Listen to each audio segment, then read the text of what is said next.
چند خبر و رویدادهای دیگر را همکارمان صفیه واحدова برایتان گزارش می‌دهد. умед ҳикоятов ки қаблан дар натиҷаи латукӯби ду пулис тавоноии ҷинсиашро аз даст дода буд, аз ҷониби вазорати умури дохилии Тоҷикистон ба дуздӣ муттаҳам шудааст.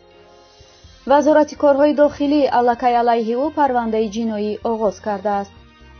тибқи иттилои радиои озодӣ оғози парванда алайҳи ҳикоятовро дар вазорати корҳои дохилӣ ҳам тасдиқ карданд.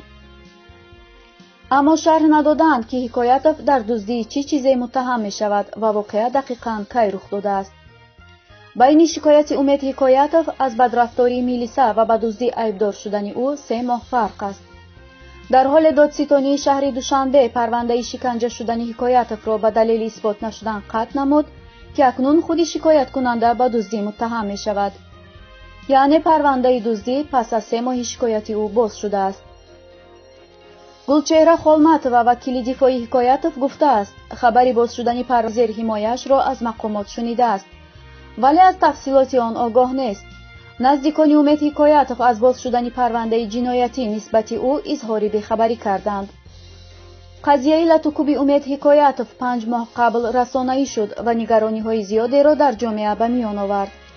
фаъолони ҷомеа ва садҳо корбари шабакаҳои иҷтимоӣ тақозо карданд то омилони шиканҷа сахт муҷозот шаванд.